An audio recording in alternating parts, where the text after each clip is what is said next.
기도하겠습니다. 주님 감사합니다. 오늘도 제사장으로 살아갈 수 있는 은혜 주시옵소서. 내 것이 완전히 비워지게 하시고 오직 하나님의 녹만 받아서 전달할 수 있는 그런 제사장이 되어지길 원합니다. 축복하게 하시고 이 축복을 먼저 누릴 수 있도록 우리에게 하나님 성삼위 하나님의 은혜로 믿음으로 더하여 주시옵소서. 감사드리오며 주 예수 그리스도 이름으로 기도드렸습니다. 아멘. 말씀은 창세기 47장 22절 말씀입니다. 합독하시겠습니다. 제사장들의 토지는 사지 아니하였으니 제사장들은 바로에게서 녹을 받음이라. 바로가 주는 녹을 먹음으로 그들이 토지를 팔지 않음이었더라. 아멘. 이번 새벽 예배 말씀에 녹을 받은 자와 받지 못한 자 이렇게 말씀하시면서 백성을 서업지로 옮겼으나 이 말씀이 아바로 옮겨지다. 뭔가 획기적인 그 사건이 일어난다 이 말씀하셨어요. 영적인 구도의 변화, 믿음의 변화가 일어난 것이죠. 상수리 나무에 이르니 이런 것도 그 아브라함이 그럴 때도 영적인 상태의 변화 이것을 얘기하고 있다고 하십니다. 그리고 창세기 32장 10절에도 요단을 건넜더니 이 말씀도 마찬가지고, 다음에 신명기 27장에도 요단을 건넌 후에 이 말씀 속에서 뭔가가 우리 인생 속에서 획기적인 그런 눈으로 볼 때는 그런 문제의 사건을 통해서 영적으로 딱 옮겨지는 그 사건이 있어야 될 줄 믿습니다. 저는 이번 주 내내 이 생각을 했어요. 나중된 자가 먼저 된 자. 우리 요번에 장례식을 치르면서 죽음에 대해서 구원에 대해서 계속 묵상이 되더라고요. 그러면서 제 딱 이 묵상 속에 기록된 말씀이 나중된 자가 먼저 된다 이 말씀이었습니다. 그래서 오늘 새벽에는 이 말씀을 읽어봤어요. 마태복음 20장입니다. 마태복음 20장에 포도원의 일꾼들 이렇게 말씀하시면서 천국은 마치 품꾼을 얻어 포도원에 들어보내려고 이른 아침에 나간 집주인과 같으니, 새벽 일찍부터 나가서 걷어들이는 그런 품꾼들과 같다, 집주인과 같다 이렇게 천국을 얘기하고 계십니다. 그러면서 제3시에 나가 장터에 있는 사람들을 보고, 장터에는 일하려고 이제 우리 일용직 일당을 쓸 때 가서 한 사람 한 사람 불러줘. 이분들은 새벽부터 가서 6시, 5시부터 가서 대기하고 있으면 필요한 사람들이 가서 그 사람들을 이렇게 지명해서 불러서 그 자기가 쓸 용도에 맞게끔 그 사람에 맞춰서 이렇게 모시고 가죠. 제3시에 나가서 데리고 오고, 또 제6시와 제9시에도 또 이같이 하여, 마지막에 또 오후 제11시, 제11시에 또 이런 일을 해서 가서 데리고 옵니다. 천국은 마치 이런 자와 같대요. 그러면서 하시는 말씀이 20장 16절입니다. 이와 같이 나중된 자로서 먼저 되고 먼저 된 자로서 나중되리라. 하나님의 품삯 한 데나리온, 이것을 약속해서 데려왔기 때문에 모두 다 새벽부터 온 자나 밤늦게 11시, 오후 6시에 온 자나 똑같게 하루 일당 구원을 받는다고 말씀하셨습니다. 이 말씀 속에서 3시, 6시, 9시, 11시가 뭘까? 제3시는 오전 9시 예수님께서 십자가에 못 박히신 그 시간을 얘기합니다. 빌라도가 내어준 시간이 제3시라고 나왔습니다. 제6시는 12시, 하늘이 깜깜해진 시간. 하늘이 깜깜해지고 예수님께서 오후 3시까지 부르짖죠. 깜깜하고 빛이 빛을 잃어가는 그 죽어가는 시간, 오후 3시에 예수님께서 숨을 거두시고 그 영혼이 떠나가시니라고 되어 있습니다. 오후 6시는 종일토록 놀고 있는 자들, 이 자들은 거의 오늘은 굴렀구나, 오늘은 가서 우리 처자식을 먹일 돈이 없구나, 굶어야겠구나 하면서 모든 것을 포기한 사람들입니다. 오후 6시면 거의 막장이죠. 그때에도 데리고 간 사람이 있다는 것입니다. 오후 6시는 우리 오후 3시에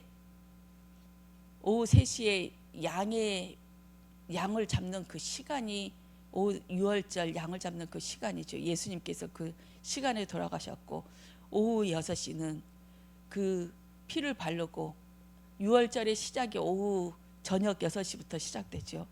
이렇게 예수 그리스도의 십자가 그리고 피바름 이것을 통해서 장터에서 계속 불러지면서 하나님의 마지막 성회, 그 마지막 성회 제8일에 그리스도의 초막절과 함께 그 잔치에 참여할 자 이들을 천국으로 데리고 가신다고 하였습니다. 이것을 보면서 참 우리 인생이 내가 믿는다고 하고 열심히 한다고 하지만 자랑할 것이 없겠구나.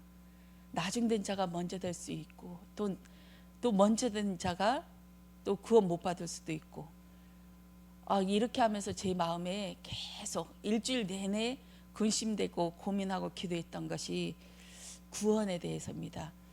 저는 저번에 우리 아들이 한 6개월 동안 시험 공부하면서 예배도 안 드리고 그러면서 제가 한번 얘기했어요. 너는 예배 안 드려도 영적 문제 안 오냐? 이렇게 들어봤어요. 그러니까 멀쩡하대요. 행복하기만 하대요. 그러면서 제가 멘붕에 빠진 적이 있거든요. 그런데 그저께 금요일 날 그 1차는 합격하고 2차에 면접 시험에 3명 중에 1명을 뽑는데 오후 5시까지 이 결과가 안 나와서 안 됐구나 하면서 불안초조하고 막 이 실망할 거 생각하니까 힘들고 했는데 딱 불합격이라고 우리 아들이 얘기하는 그 딱 문자를 보면서 제 마음에 감사가 넘쳐 흘렀어요. 주님 감사합니다. 맞군요. 하나님, 이 아들이 하나님 앞에 유기된 자가 아니라 하나님께서 사랑하시는 자이고 하나님께서 생명책에 농맹된 자이고 하나님께서 구원 주시기로 작정되었군요. 감사합니다 하면서 그냥 느닷없이 이 얘기가 쏟아져 나온 거예요. 그러면서 저는 안심한 게 하나님께서 지켜주셨구나. 이 아들 지켜주셨구나. 나중에 이 아들이랑 통화를 하면서 보니까 이 아들도 똑같게 이 얘기를 하더라고요. 하나님이 나를 사랑하셔서 이것을 떨어지게 하셨다. 너무 감사하다. 이 얘기를 하면서 맞구나. 하나님의 자녀들은 합격 불합격 성공 여하에 상관없이 하나님의 말씀이 임하면 그것이 승복되어지고 은혜에 감사하다. 이 고백이 터져 나오는 게 하나님의 백성이구나. 그러면서 참 감사한 하루였습니다. 나중된 자가 먼저 되고 또 먼저 된 자도 먼저 와서 일난 자도 불평할 수 없는 게 그 기쁨에 참여한 자가 되었기 때문입니다. 하나님의 구원의 잔치에 참여한 자가 되어져서 거둬들이는 그 추수꾼의 일꾼에 같이 참여해서 주님과 같이 춤을 추며 천국 잔치에 참여한 게 우리에게는 영광이고 기쁨인 줄 믿습니다. 로마서에서 또 이 말씀 나오더라고요. 로마서 보겠습니다. 로마서 4장입니다.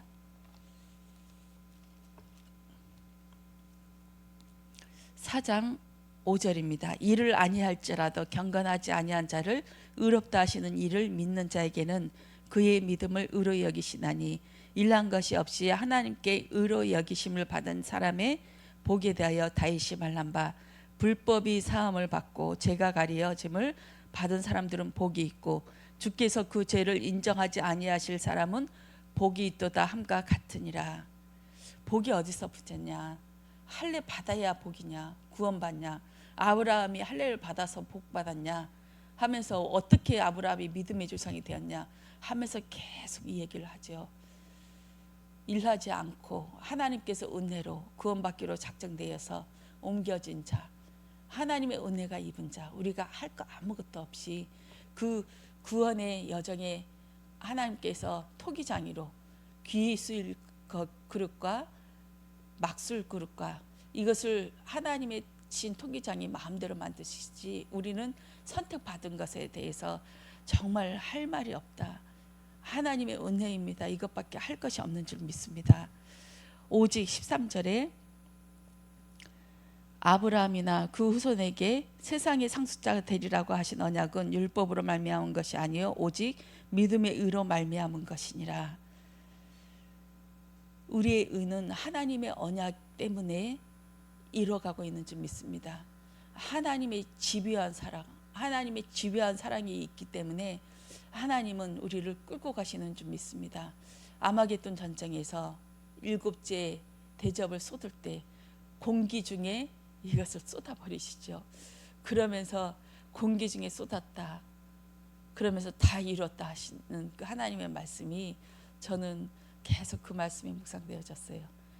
숨을 쉬듯이 이 말씀이 공기 중에 대접, 하나님의 것이 사단을 공중에 딱 뿌려가지고 그 공기를 마신 다음에 하나님이 신 예수님께서 손대지 않고 코 푸시는 거구나. 하나님은 손대지 않고 사단을 시켜서 우리 안에 들어가게 해서 우리 안의 것을 끄집어내서 그 엄청난 대수술을 하게 하시는 거구나. 저는 이렇게 묵상되어졌습니다.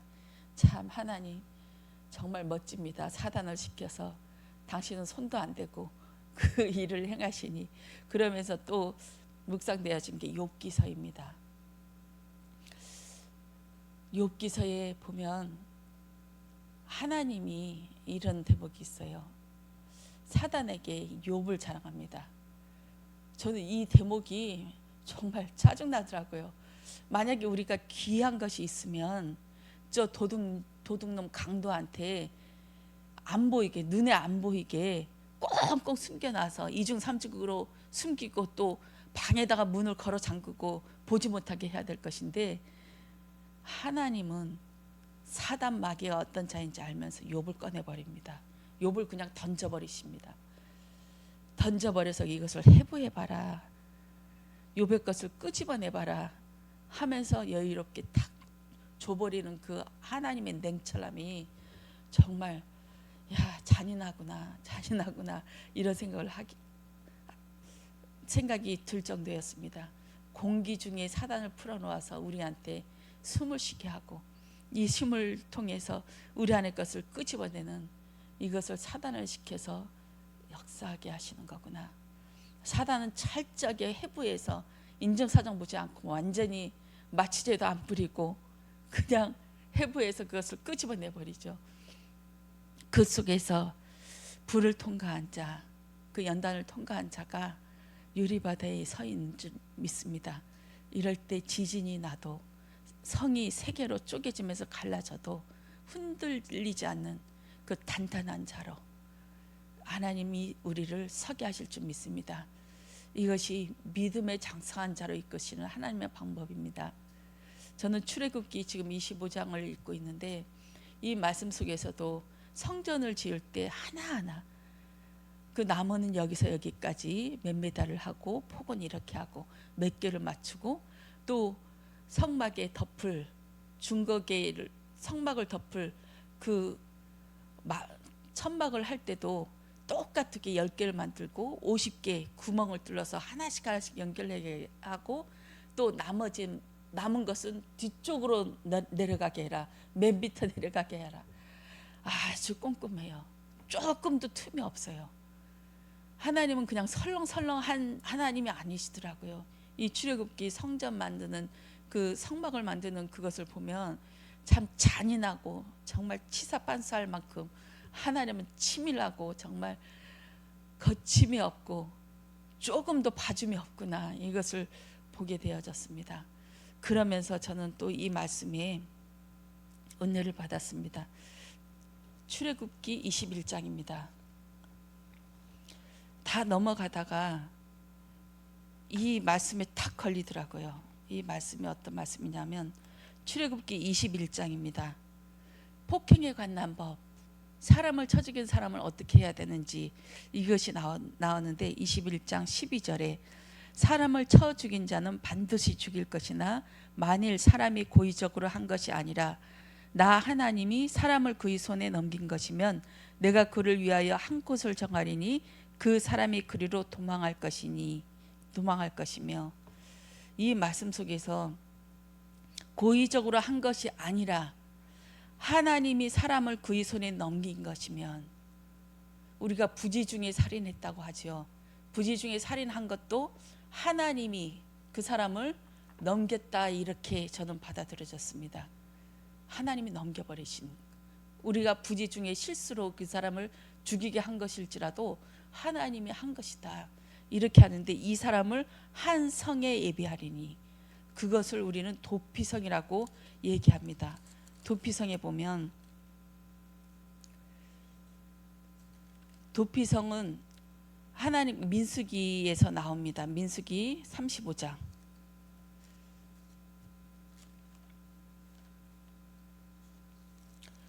민수기 35장의 도피성에 대해서 요단강 동쪽에 새 성읍, 또 서쪽에 새 성읍, 이렇게 나오거든요. 11절부터 14절까지 읽어드리겠습니다. 너희를 위하여 성읍을 도피성으로 정하여 부지 중에 살인자 하는 자가 그리로 도피하게 하라. 이는 너희가 복수할 자에게서 도피하는 성읍 삼아, 성을 삼아 살인자가 회중 앞에서 판결을 받기까지 죽지 않게 하게 함이니라. 너희가 줄 성읍 중에서 6을 도피성이 되게 하되 새 성읍은 요단 이쪽에 두고 새 성읍은 가나안 땅에 두어 도피성이 되게 하라.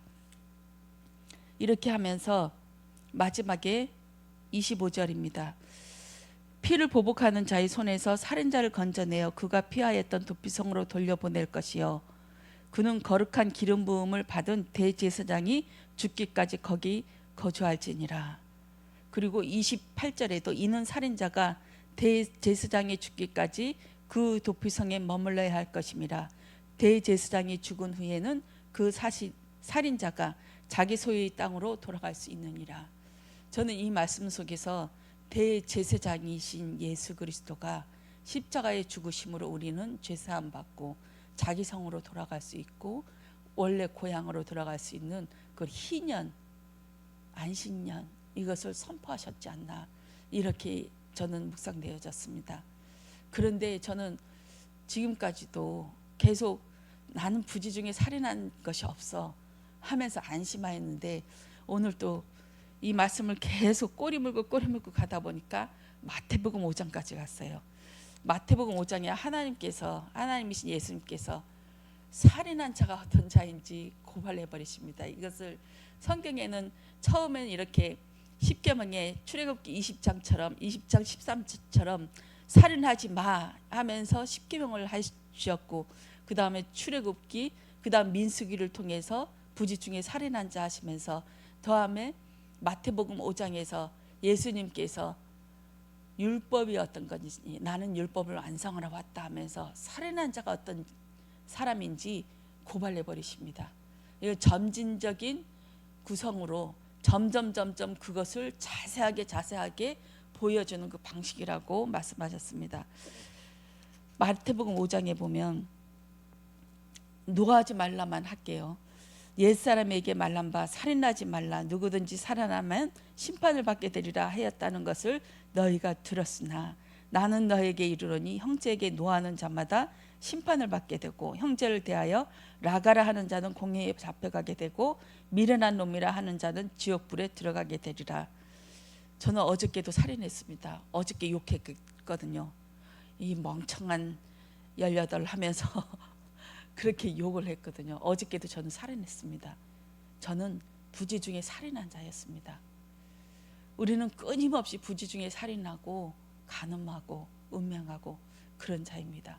그러나 대제사장이신 예수 그리스도께서 십자가에 못 박히심으로 매일매일 예수님은 시시때때로 우리가 욕할 때마다 십자가에 죽으셔야 되는데, 그럴 필요 없이 단 한 번의 제사장의 피로 우린 지성소에 들어가게 하고, 지성소의 휘장이 위에서부터 밑으로, 하늘에서 밑으로 쫙 갈라지게 하셨습니다. 이것이 하나님의 은혜일까 아닐까요? 우리는 살인한 줄도 모르고 살인하고, 또한 간음한 줄도 모르고 매일매일 주님이 아닌 다른 신랑과 바람 피우는 그런 자였습니다. 오늘도 또 그렇게 할 겁니다. 오늘도 말씀 속에서 하나님의 말씀이 안 들려서 계속 말씀을 받는 중에 귀신과 교제하는 자 되어지고, 또 근심 걱정, 세상의 염려, 이생의 자랑으로 우리는 하나님의 말씀이 안 들리고 세상의 것을 부여잡고 이렇게 살 수밖에 없는 그런 자들입니다. 그러나 예수님께서는 그런 자를 피난편으로 우리를 대신 살아 주십니다. 정결하지 못한 여자가 남편과 결혼했는데 순결하지 못하였을 때 이 남편이 자기 옆구리를 쳐서 그 피를 받아내서 대제사장 그 성에 있는 사람들에게 보여줍니다. 이 여자는 순결합니다. 이 여자는 완전합니다. 처녀입니다. 이렇게 대변해 주시는 피난편이 우리의 대제장이 되어져서 오늘도 우리를 깨끗하다, 너는 완전하다, 너는 안전하다 이렇게 말씀하고 계시는 줄 믿습니다. 오늘도 그 피로 살아갑시다.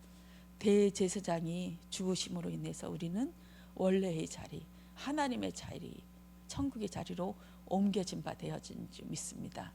완전한 구원, 이 땅의 것이 필요 없을 것만큼, 이 땅의 것이 불안하고 없어질지라도 예수 그리스도 신랑 한 번이면 만족하고 기뻐할 만큼 그런 완전한 것이 되어지길 원합니다.